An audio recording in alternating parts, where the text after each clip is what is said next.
गरमागरम चटणी तयार बघा. चटणी बघूनच कोणाला तरी खावीशी वाटेल. काय हवे? हो, इतकी टेस्टी आहे.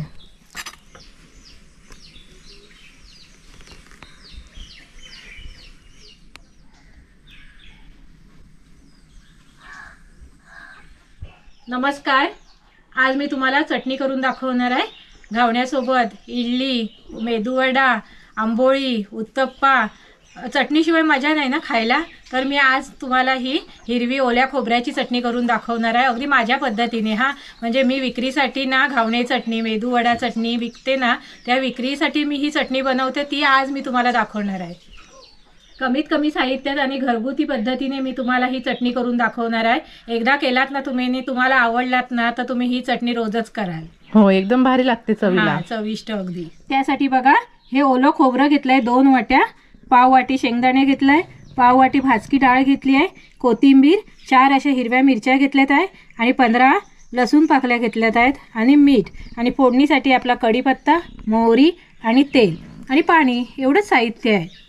आता आपण आपल्या रेसिपीला सुरुवात करूया. आता सगळं साहित्य आपल्याला एकत्र करायचं आहे.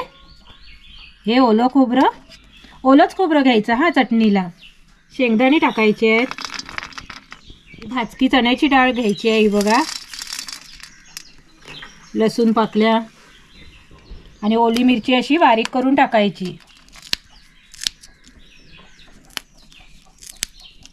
बारीक करून टाकली की मिक्सरला पण कशी बारीक चांगली होते. काय बे? आणि तुम्हाला चटणी किती तिखट हवी आहे त्या अंदाजाने ओली मिरची घ्यायची अशी.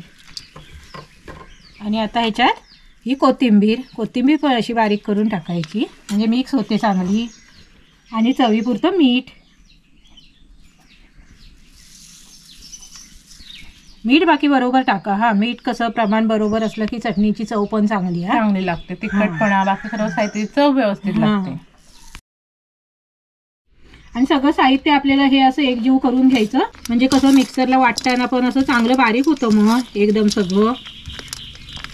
आणि हे साहित्य आपलं सगळं मिक्सरमध्ये अगदी बारीक करून घ्यायचं आहे. थोडं थोडं पाणी टाकायचं आहे आपण आणि एकदम गंधासारखं वाटण करून घ्यायचं आहे. म्हणजे कसं माहिती आहे, चटणीबरोबर म्हणजे वडा किंवा घावणे चटणी, आंबोळी चटणी खाताना चांगली वाटते ती. कसं जाड सर तुम्ही ठेवलात ना की खायला पण ती चांगली नाही लागत. खोबरं मग चांगलं लागत नाही. विक्रीसाठी तुम्ही म्हटलात ना तर अशी पुरवठ्याला पण चांगली येते. होय, बारीक केलात की. इथे मी सगळं साहित्य हे एकदम बारीक करून घेतलंय बघा. अशी गंधासारखं पाहिजे, पाणी टाकून असं बारीक करून घ्यायचं.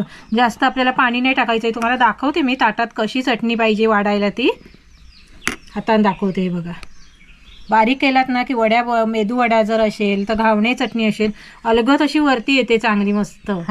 कधी असं खोबरं राहत नाही. असं. आता आपण चटणीचा तडका तयार करून घेऊया. कढई तापली आहे. आता आपल्याला ह्याच्यात तेल ओतायचं आहे.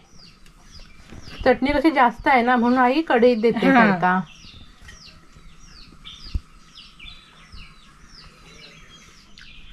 आता आपल्याला ह्याच्यात मोहरी टाकायची आहे.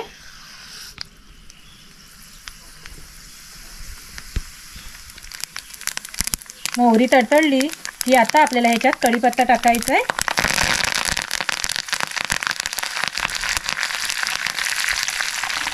आता आपल्याला ही चटणी टाकायची आहे आणि एका हातात झाकून घ्यायचं आहे, म्हणजे तडका चांगला बसतो, मग सुगंध भारी येतो चटणीला.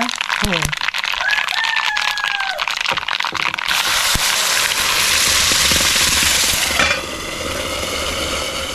आणि गॅस बंद करायचा. बघितलात ना, खमंग अगदी तडका बसला, म्हणजे चटणीचा सुगंध अगदी भारी येतो.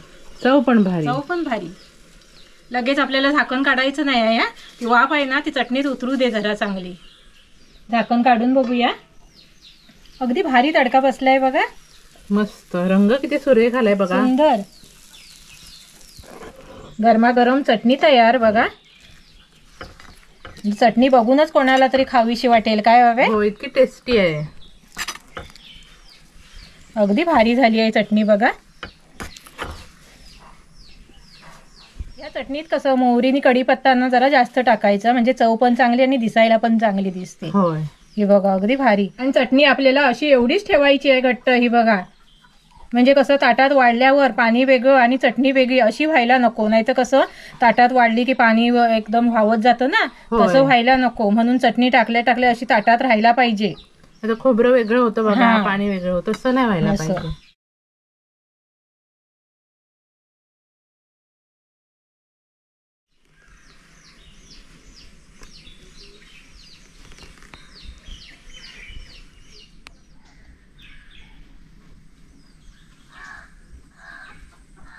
कसा वाटला आजचा व्हिडिओ कमेंट करून नक्की सांगा आणि आमच्या व्हिडिओला लाईक करा, शेअर करा आणि सबस्क्राईब करा आणि अशीच्या अशी चटणी घरी नक्की करून बघा.